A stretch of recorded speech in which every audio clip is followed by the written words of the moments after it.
So one of the main things that I do is the Learning and Development Zone at MAC every other year. So this year we had 3,500 students through our doors over 5 days. We work with a lot of apprentices from our member companies. The apprentices take students around on guided tours. So that's one of the things I do. The other is the TDI Challenge, where we are today. That's recognising and encouraging talent in students aged 14 to 16 and 17 to 19 years old.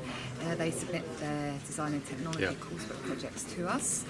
We also give apprenticeship grants and training grants out to our MTA members just to help them with their continuing learning and development as well. We do a variety of different outreach activities, different events that we sponsor or are involved in. We sit on the judging panel for apprenticeship awards, and that's the kind of work that we do. This particular TDI challenge has been going for about 10 years, I understand. Yes, over a decade now. So it's your job to... What's the interest been like? I mean, what's the process getting kids involved with this? So we obviously have previous entrants who are aware of the competition, but we did a new campaign this year in terms of contacting schools and design and technology teachers. A lot of them find out about the event through MAC as well. We've had quite a lot of new schools that have entered this year, which has been fantastic, and actually some of them have made the finals today. So it's really good to have some new fresh blood in the competition. And your impressions of the exhibit so far? Have you had much chance to go around and look at it? I have had a look, and obviously because we have the initial judging before the finals day, I'm already quite familiar with them.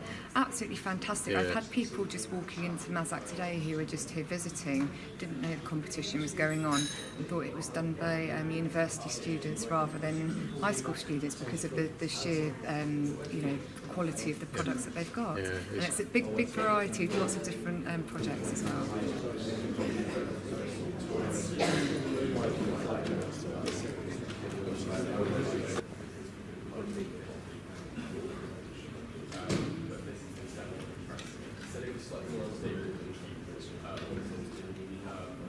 So it's something you're going to be carrying on with in the future? Most definitely, every year, and we really want it to grow. We want to get the word out. I mean, from my point of view, every school that teaches design and technology should be submitting their students' projects. It's no extra work; they're just submitting their existing projects. And of course, here at Mazak, it's an ideal place, isn't it? It is. I mean, they get a tour of the factory as well, so it's really been fascinating. We've got one student who's brought with her, her mother, father, and her grandfather. Her grandfather used to be a D&T teacher. So obviously a lot's changed since when he was in the industry. So no, it's been a fantastic day for him. So where's the bit that goes into the rock? You have to literally hammer that in. So you put it in. We had it out on a really hot day and it got in there. It was actually quite hot. So I think when my plan is to do like the hot lunches, I do like a seat in there rather than a cover. So helped us. And it meant that the school basically took us to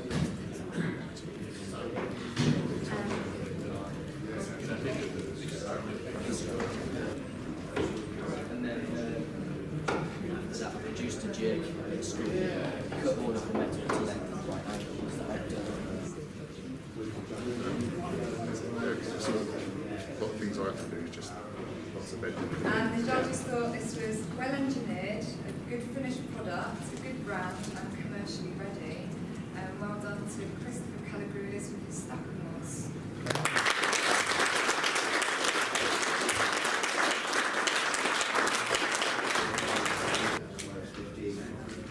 Which means, last but not least, the winner of the 17 to 19 TDI Challenge 2016 is Ben Noah from Highgate School of Hysterical Will.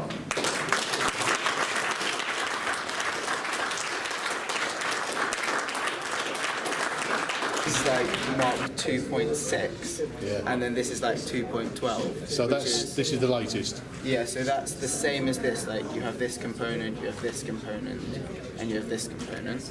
Yeah. But this is just showing that you have 4 wheels on a car, and actually, it's just like an overall. you can do this if you want. And show them how this is. Fantastic. This is my crude. No, it's brilliant. It's brilliant. Car. Alan, I guess as head of the panel of judges, your work is done. That must have been a tough decision because some really innovative products there. Yeah, when we sat down and did the original sifting through the 150 sort of applicants, it was hard to see the actual level of skill that had gone into it. You know, when you come here and see the 6 finalists from each category, there's some top class kids there. I'd employ half of them tomorrow. Yeah. So was there any particular criteria? Did you have many arguments on the panel about, or was it a relatively smooth process? I think we all agreed fairly easily. A few arm wrestles, but we were. Yeah. It was relatively straightforward. We all agreed there was some absolutely top class projects out there. So. Anything particularly you were looking for? I mean, innovation in engineering. Were you looking at the overall package, the way that the contestants communicated with you? Because some of those were really confident kids, weren't they? Oh, they're just amazing.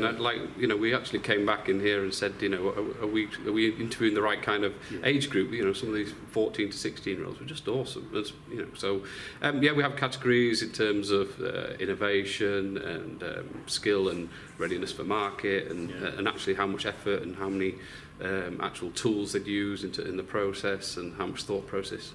CAD designs and stuff. Yeah. So we try and look at everything and try and let's take it in the whole. But it was hard. It was a lot harder than I thought it was going to be, if I'm honest. Yeah, I think the best two. I mean, we walked around and we just couldn't decide it. Yeah. It's a very enviable job. So, is this the first time you sat on the panel? No, I think this is my 3rd or 4th year. We've had some absolute top draw kids over the years, and all 6 of the finalists should be really proud. I felt guilty, not giving a prize to everybody because they deserved a prize. Really. Final one. Let's go for it. Here we go. Let's get it done.